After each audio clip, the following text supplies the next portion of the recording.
So, welcome to the next video of the update. So, I'm going to be talking about the chassis and suspension and things now. So, the suspension and chassis, it's been completely changed. I thought it was garbage, but it's actually a lot more realistic than it used to be. We have RPM meter. That's the rev meter, so, like, the higher rev, the higher rate that your wheels are spinning, or, like, the higher rate that your engine's going. So, the higher rev, the faster the acceleration, and you'll be seeing that soon. There's new GUIs and stuff, as you'll see here. The map, that's been changed so that the little symbol that you see for your character, that's a little icon with an arrow pointing in the direction that you're going. All of the buttons on the side have been revamped too. It looks a lot cleaner now. Everything looks a lot cleaner now. The weather icon that's been up here, you can still click it to see the weather as it normally is. And then all your stuff at the top is over here. So I'll start off with cruise control. So Q and E don't control cruise control anymore. Now you have Y, which controls it. So say you're moving at the speed I'm going right now, so go a bit quicker and you just want to keep the speed like 90-ish, click Y. Your car will try to maintain that speed as best as it can. I mean, it will still slow down a little bit like you're seeing here, but the car will go back to the speed that you set it at, which in this case was 89. And it will just maintain that speed. If you want to go lower, say this 27, click Y. You don't even need to touch anything, and your car will just maintain that speed, which is really good for all the speed cameras and speed limits and things like that. So next up is the transmission modes. So automatic, the automatic shifting. For all the cars, it's kind of short shift. Like it shifts at about 80% of your rev range, so you don't get as fast results as you normally do if you're using manual, which I'll come to later. But it's pretty quick. It's really good for the city, because when you're maneuvering around, you need to like brake and reverse and do all kinds of things, so it's going to be much better for a normal situation. Manual transmission, I'll move on to that now. So if you press M, as you see here, there will pop up a new little section in the GUI above, and it will also get rid of all the items at your bottom, so it won't show them anymore. So like, say if you have a gas can at 1 like I did, you can't equip it if you click 1. You can still equip it if you have the automatic transmission on, though. So the way to use manual transmission, the way manual transmission works is you change the gears by yourself. So as you see here, the gears right now, I'm changing it all by myself. So say I want to go into gear 2, I can go gear 2, I can go 3, 4, 5, 6, 7, and there's no 7 in this, but whatever, you get the point. And then you can change the gears like that. So I'll be showing you how to do it now. So the way you change your gears, I'm pretty sure a lot of people are going to get frustrated at this. The way you change your gears is you have to actually use the clutch. So left shift, it can't be right shift, it has to be left shift. If you hold that, your car, it won't move like it normally would if you're accelerating, but if you hold it, it's going to make you rev really, really high, but it's not going to be affecting your car's driving in any way. So when you're shifting with the gears, watch out that you don't have your finger on clutch all the time, or else you're going to lose some lap time if you're doing drag races and things like that. So manual shifting, the advantage is you can go for a higher rev range and you have more controls over your gears. So say you want to stay in gear 1 for mountain climbing and rock crawling, you can do that.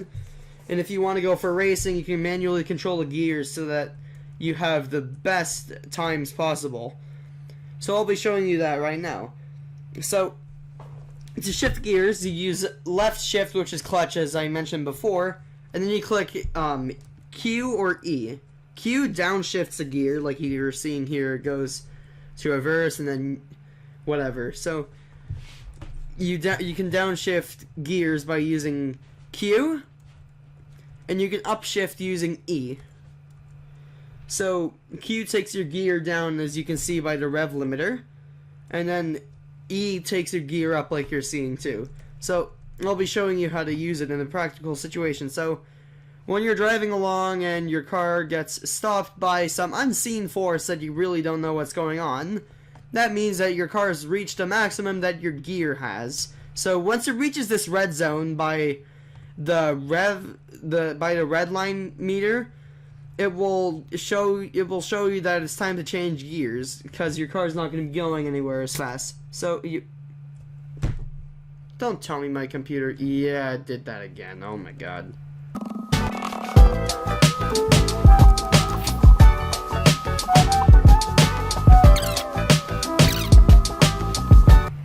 Okay, I'm back. I guess I'll be using a different car now since GMC Cyclone killed the game.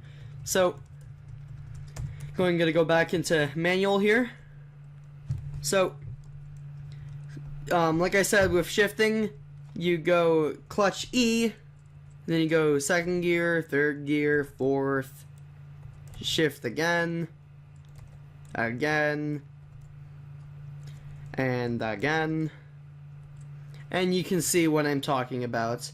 It's hard to use because when you're downshifting, it's like, it's not fun downshifting.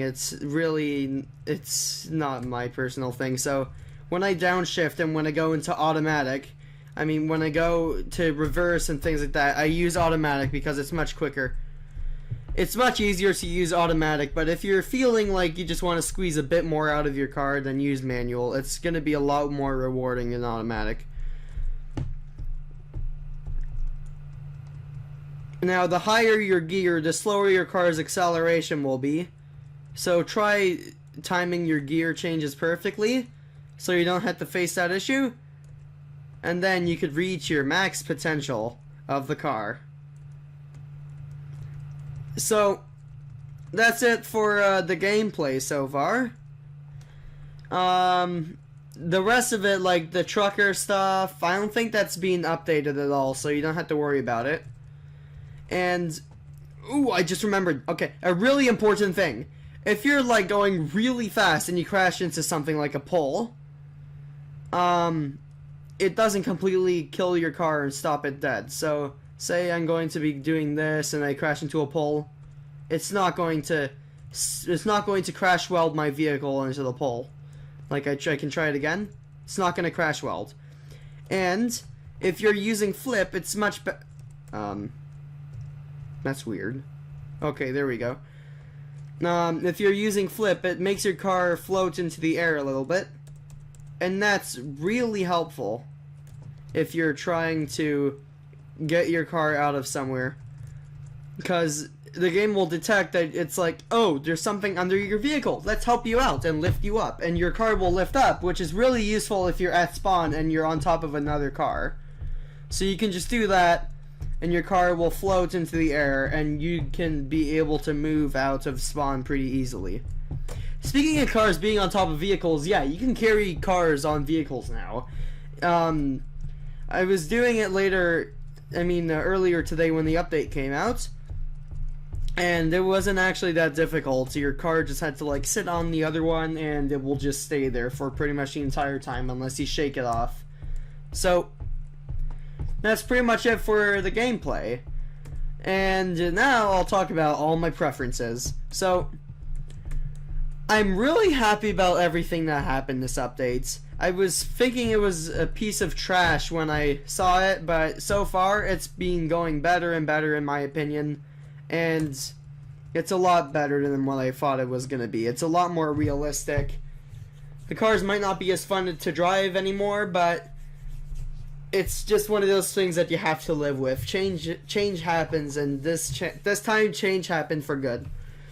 I was really happy about cars like the GMC Cyclone being in the game, and what is it, Renault Megane? I didn't expect the Renault to be in the game at all. Like, that's just a weird car. Everyone's really happy about the Lotus and the Cop Corvettes. Everyone's happy about the Cop Corvette because it's a Corvette. That thing goes really fast. All the top speeds for the cars have been increased. So, if you're wanting to go really fast, like in a sedan or something, you could definitely do that. So, it's going to be much easier to get cash too because of the top speed increase. It's extremely easy to get cash now with the new top speed, especially with the slower cars. The slower cars are really fast. So if you want to get the most cash, put nitrous on the Crown Vic, which I think is a starter car now. I used to pay for it back then, I'm pretty sure. And so you put NOS on that, boom, you have an easy 150 mile an hour car right there that you can farm with. And then you buy the Porsche 911, put NOS on that too, and you're pretty much good to go for the rest of the game. So, thank you all so much for watching. I'll see you all in the next video, and goodbye.